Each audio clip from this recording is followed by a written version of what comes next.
Hey, c'est parti aujourd'hui pour un petit point méthode concernant la résolution des équations du second degré. Ce n'est pas compliqué, il suffit juste de comprendre la méthode, de distinguer les trois cas, et on va voir ça tout de suite. Ce n'est qu'une question de formule, de connaître la procédure et de pratiquer, pratiquer, pratiquer afin que ce soit un automatisme. Allez, c'est parti, on y va!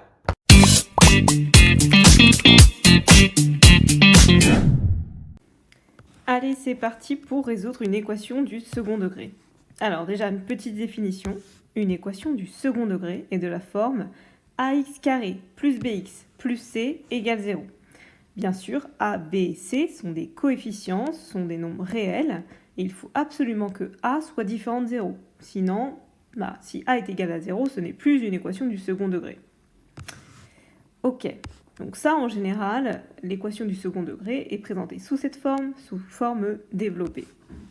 On va apprendre une méthode, la méthode la plus générale, c'est-à-dire la méthode du discriminant delta.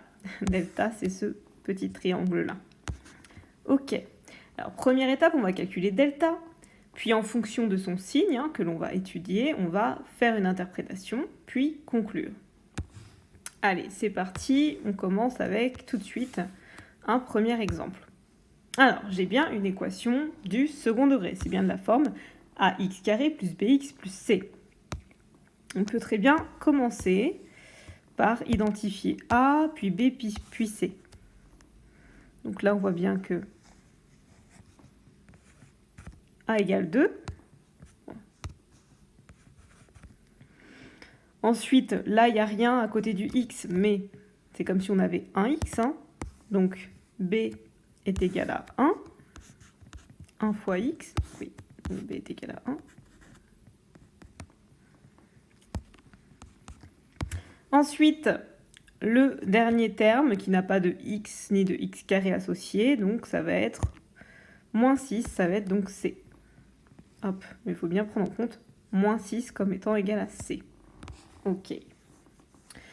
Maintenant qu'on a identifié ça, on va pouvoir calculer le discriminant. Donc le discriminant, delta, ça va être un indicateur qui va nous permettre de savoir si l'équation possède ou non des solutions dans R, des solutions réelles. Delta est égal à b au carré moins 4 fois a fois c.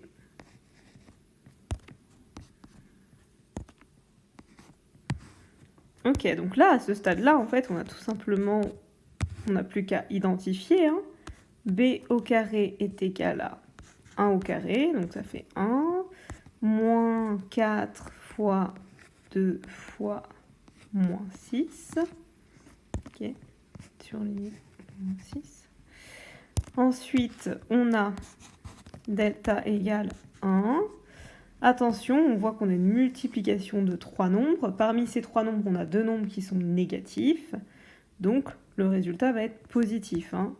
On a un nombre pair de nombres négatifs, donc le résultat est positif. Donc 4 fois 2, 8.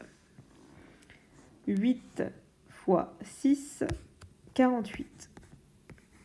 Hop. Et donc, on obtient delta égale 49. Ok, ça j'aime bien, franchement j'aime bien, parce que c'est un carré parfait. Et ouais, carré parfait, ça me plaît, ça veut dire qu'on peut dire que delta est égal à 7 au carré. Bon, on n'est pas obligé de faire ça, mais en tout cas, ça va nous être utile pour après. Qu'est-ce qu'on va dire? Petit 2, on va étudier son signe et interpréter. Ok, donc ça c'est hyper important d'ajouter ça. En classe de première, il est important de soigner la rédaction, donc pas faire juste une succession de calculs. Donc ce sera fortement apprécié par votre professeur ou votre correcteur. Delta égale 49, ce qui est strictement positif. Donc l'équation possède deux solutions réelles, qu'on peut appeler x1 et x2 par exemple.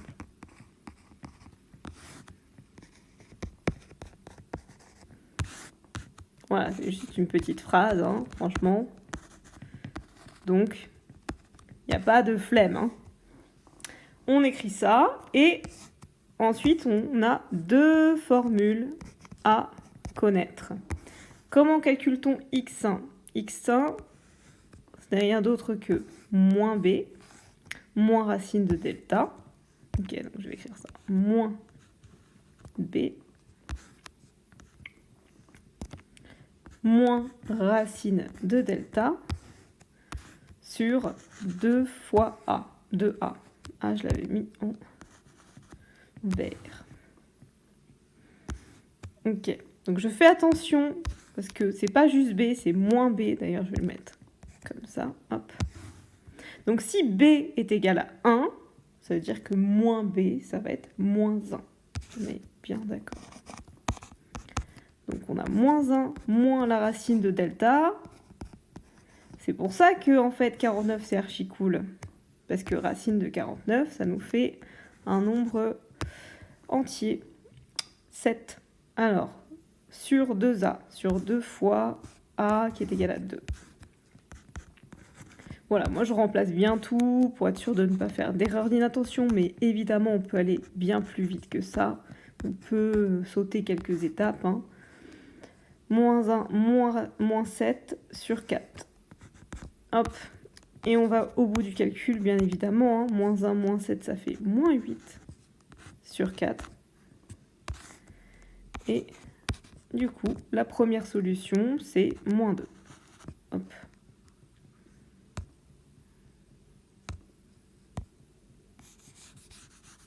Tac. Ensuite, la deuxième solution, eh ben, c'est exactement la même formule à un détail près. Donc on a moins b. Et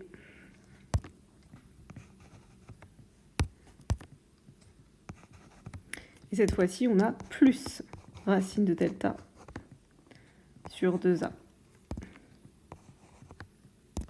Hop, et là, on se met à calculer du coup. Donc b est égal à 1, donc moins b, ça sera moins 1.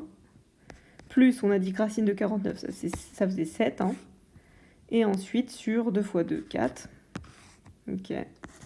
Du coup, x2 est égal à 6 quarts. Et 6 quarts, je vais tout de suite écrire que c'est égal à 3 demi. Voilà, on simplifie au maximum la fraction.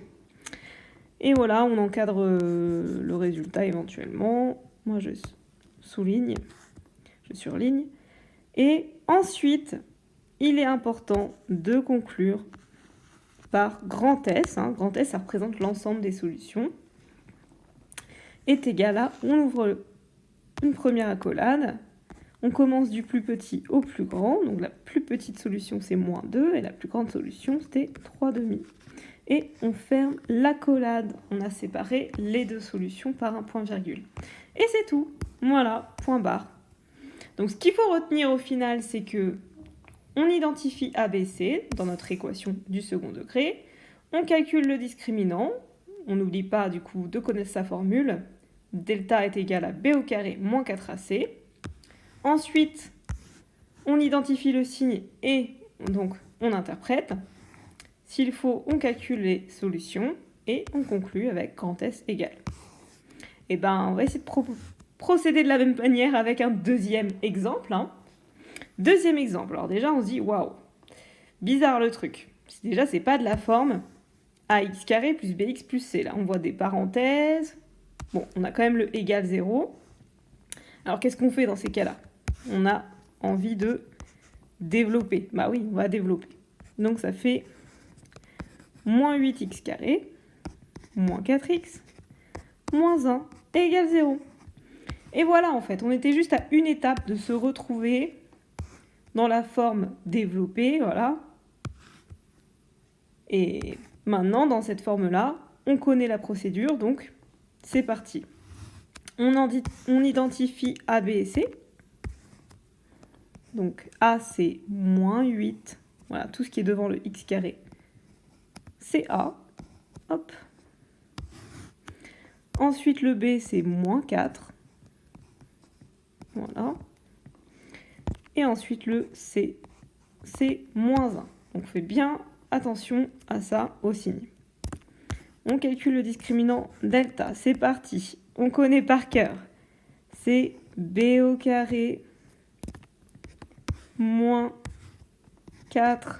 De toute façon, à force de l'utiliser, cette formule, ça va rentrer.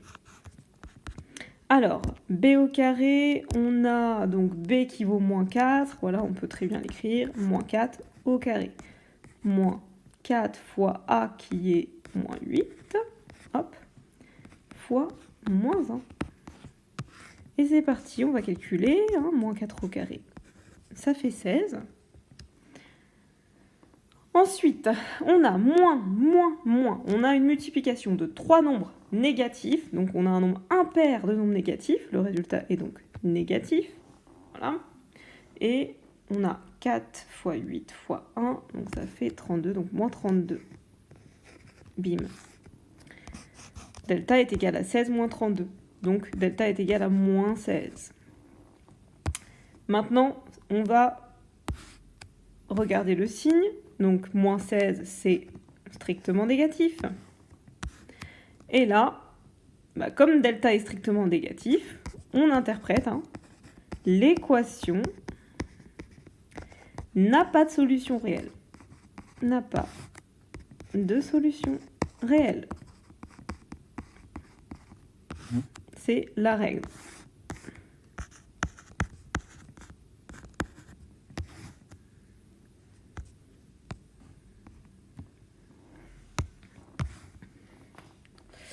Donc, dans ce cas-là, qu'est-ce qu'on écrit comme conclusion? Il n'y a pas de solution. Donc, on a, hop, grand S égale ensemble vide. Voilà. C'est un 0 barré, 0 slash. Et puis, c'est tout. Voilà, c'était assez facile celui-là. Troisième exemple, on va voir un autre cas de figure, parce qu'à chaque fois, on a l'impression qu'on a compris, puis on se retrouve face à d'autres subtilités inédites. Ok, donc là on voit que c'est pas tout à fait de la forme ax carré plus bx plus c égale 0. Donc qu'est-ce qu'on fait là dans ces cas-là? Eh bien on va justement essayer de se ramener à cette forme-là. Donc on va tout basculer d'un côté pour qu'on ait un membre de droite égal à 0. Donc on va faire moins 6x plus 9 des deux côtés. Voilà, comme ça, ça nous fait x au carré. Moins 6x plus 9, hop, égale à, de l'autre côté, on a donc 0. Ok, et là, on a bien une équation du second degré sous sa forme développée, ax carré plus bx plus c. Alors là, pour résoudre ça, en fait, il y a deux méthodes, mais on va utiliser la méthode générale. Donc ici, c'est comme si on avait un 1. Donc, a est égal à 1. Ensuite, le b, c'est moins 6, on est d'accord. Et le c, hop, c'est 9. Donc, c'est parti avec le calcul de delta. Delta, on se rappelle donc de sa formule, c'est b au carré moins 4 AC. Et on y va, sans faire d'erreur de calcul, sans faire d'erreur d'étourderie. Donc b est égal à moins 6, on met bien les parenthèses, et on met le tout au carré. Moins 4 fois a, qui est égal à 1. On n'est pas obligé de le mettre, mais bon, je le mets juste pour montrer qu'on a fois a fois 1 fois 9. Si vous écrivez moins 4 fois 9 directement, il n'y a aucun souci. Delta égale moins 6 au carré, ça nous fait un nombre élevé au carré et positif, donc ça nous fait 36. Moins 4 fois 1, 4, et multiplié par 9, 36, donc moins 36. Ah, delta est égal à 0, parce que 36 moins 36, 0. Tiens, autre cas de figure. Évidemment, j'ai fait exprès, pour qu'on voit les trois cas possibles. Donc, quand delta est positif, on a obtenu du coup, on avait deux solutions réelles. Quand delta est négatif, strictement négatif, l'équation n'a pas de solution réelle. Et donc, quand delta est égal à 0, pile poil, l'équation possède une unique solution.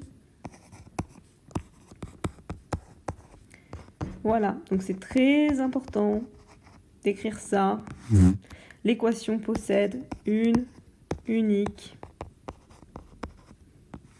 solution réelle.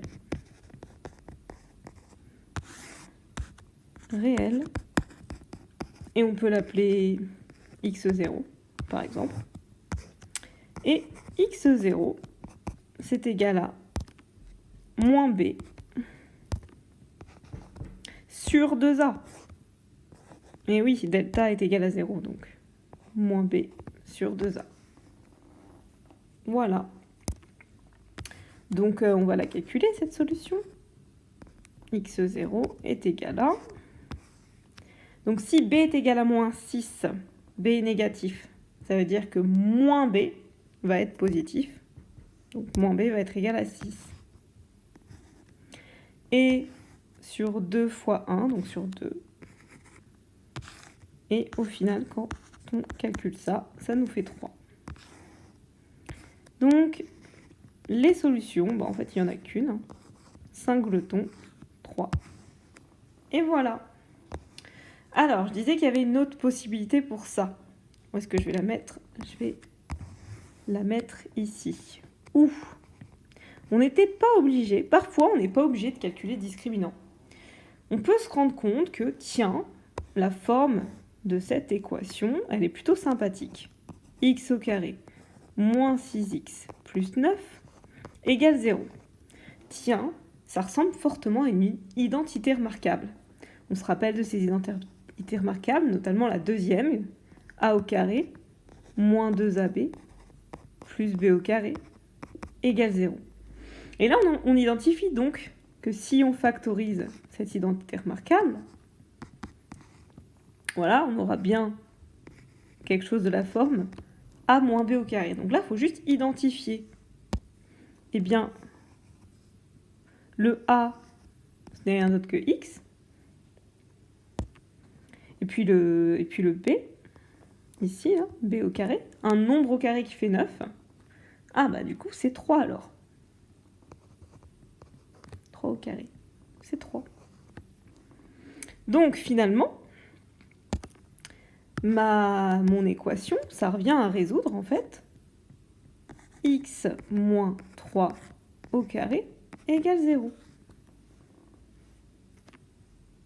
Donc, je vais l'effacer, juste pour montrer ce qu'on doit écrire. Hop, je vais effacer ça. Pla, pla, pla. Voilà, fallait l'observer. Donc, on part, on arrive ici, on dit waouh, identité remarquable. Je dis que du coup, ceci, ça équivaut à résoudre ceci. Et là, on se dit, tiens, équation produit nul. Hein. Mon produit est nul si et seulement si au moins l'un des deux facteurs est nul. Bah, comme c'est x moins 3 au carré, ça équivaut à dire que x moins 3 est égal à 0. Hein. Voilà. Et on a donc une seule solution, hein. X égale 3. Alors pourquoi je n'écris pas x moins 3 égale à 0 ou x moins 3 égale 0 ? Bah, c'est inutile, hein. On a deux fois la même chose, on ne va pas résoudre deux fois la même petite équation. Donc on l'écrit juste une fois, hein. X moins 3 est égal à 0. Donc x égale 3. Et c'est exactement la solution qu'on avait trouvée précédemment. Après, voilà, effectivement, peut-être que cette méthode-là est plus rapide, bon, à condition d'avoir l'œil et de bien connaître ses identités remarquables et d'être à l'aise avec ça. Sinon, pas de souci, hein, on utilise la méthode générale. Et voilà, dites-moi dans les commentaires quelle est la méthode que vous préférez, hein, en tout cas dans le cas numéro 3, hein, si vous êtes plutôt du genre à utiliser les identités remarquables ou si vous préférez vous contenter d'une méthode efficace, simple et hop, minimaliste. Et voilà, c'est donc la fin de cette vidéo. J'espère que vous aurez apprécié, mais avant tout que vous avez bien compris la procédure, cette méthode du discriminant. Voilà, il suffit de pratiquer. Donc moi, je vous invite à vous exercer le plus souvent possible. On pense aussi à s'abonner. Et si jamais vous avez des questions, n'hésitez pas à les mettre en commentaire. Je me ferai un plaisir de vous éclairer. Voilà, à très bientôt pour une prochaine vidéo. Ciao, ciao!